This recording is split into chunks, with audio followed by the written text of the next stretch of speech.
My name's Shane O'Donnell. I'm one of the critical care paramedics over at CHS, and we're going to do a brief overview of the use of BVM Capnography with the bag valve mask. Now, to start this, I'm going to make a little relation to firefighting.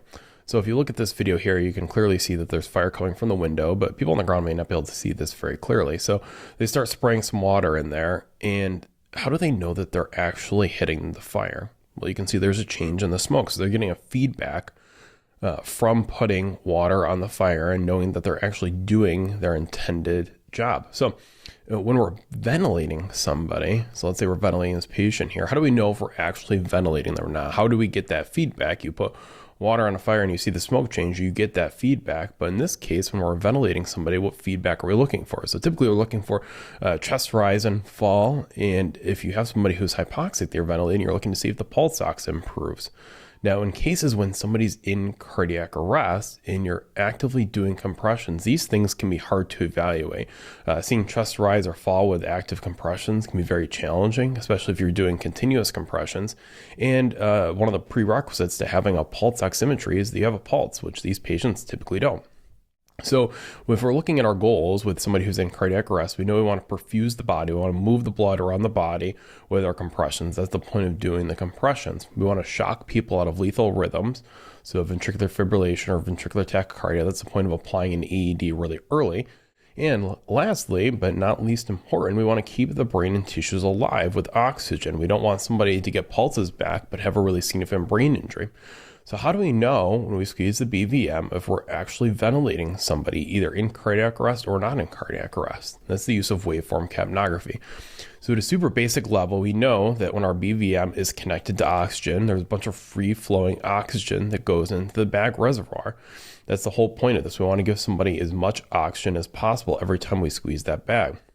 So it makes total sense that if I shove a bunch of extra oxygen into these patients' lungs, the thing that's going to come out is CO2. We know that we exhale CO2. Now, this is super important because as the CO2 exits and goes by the sensor, which is the end tidal CO2, the monitor, once this device is plugged in, can read the amount of CO2 that's coming out and display that on the monitor. So in the Tempest, you might see a flat line when you're not ventilating, and as the patient is exhaling, then you'll see this square waveform, and then it'll return back to baseline. And then as the patient exhales again, after you squeeze the bag, you'll see another waveform. So you'll see these correlating waveforms.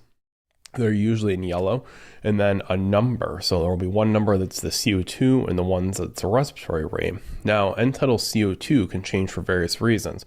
If you have somebody who is breathing really fast, then they're blowing out a ton of CO2, much more than you and I usually are. So their number would be lower because they've blown out a bunch of the CO2. There's not a lot hanging out in the lungs because they were breathing really fast. They breathed it all out. Now, if you have somebody who's not breathing super well, let's say they're breathing 3 times a minute, at least the initial breaths are going to be really high. So you've probably noticed this when you have somebody who's suffering from an opiate overdose. You plug in the BVM, and you plug end tidal CO2 in and you start ventilating them, you might see an end tidal CO2 of 90. And that's because they haven't been breathing at all. The CO2 builds up in their lungs and you're finally breathing for them. The numbers initially are going to be really high. Now, there's a couple of reasons when you have a really good seal and a good waveform that the end tidal CO2 is going to be low. And that's one we already talked about, which is breathing really deep and fast. And the next one, which is a low blood pressure, because you need the blood to circulate around the body to offload the CO2 into the lungs and then out of your body. So one of the things that we'll look for in really sick patients is if they have a low end tidal CO2, it correlates pretty well with a low blood pressure. Now, if I have somebody and I squeeze the BVM with each breath, I should be getting a square waveform and I should be getting a correlating number. And depending on what's wrong with the patient, this number may vary a little bit. But in a case of a really low number and kind of like a pretty crappy wave here, it's just like a little blip in comparison to the big squares that we've seen so far, in this really low number of like 3 or 5 or 8. And it looks like this waveform is just not correlating with every squeeze. That means you're not ventilating this person. This person probably, as you squeeze, you're not getting good ventilation.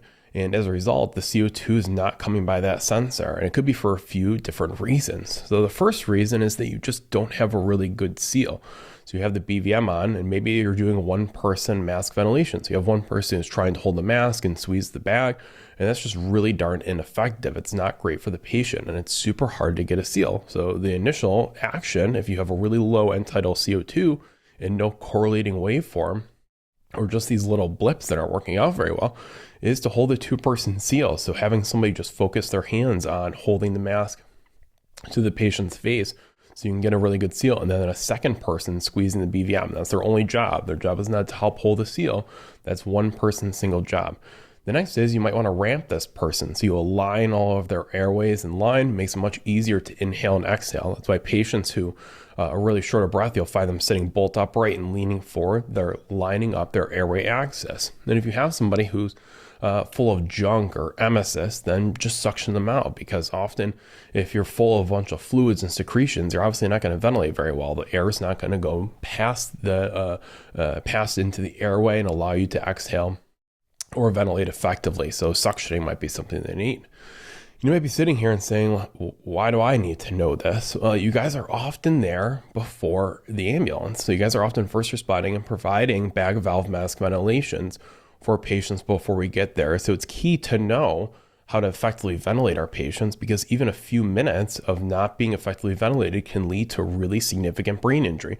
So we may take a patient who's really viable and get pulses back, or take an opiate overdose who's apneic, and really injure their brain because we weren't ventilating them for several minutes. The other key is once the ambulance shows up, you need to make sure that we're doing a really good job of this. Resuscitation and taking care of sick people is a team sport, and we need to know that we're ventilating these people. So if you look and you see that waveform really sucks, and as you're squeezing this BVM, then we all need to work together to effectively ventilate this person, because we're in essence forcing this person to hold their breath and not get any oxygen or not release any CO2. So action steps. What do you need to do as a BLS first response or an EMT, or a group of folks who show up to assist the ambulance when we're taking care of really sick people? One, the end tidal CO2 needs to be on every bag valve mask.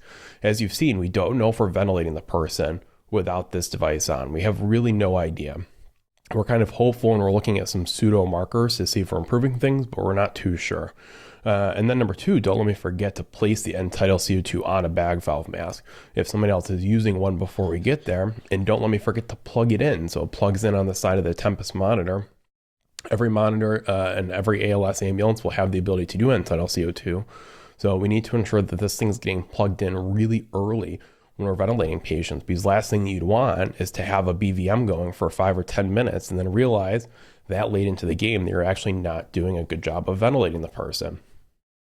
If you guys have any questions, don't hesitate to reach out. Certainly Frank and Heather are great resources, but my email's down at the bottom here. So if you have any further questions or anything that I can help clarify, certainly don't hesitate to reach out. Thanks for listening.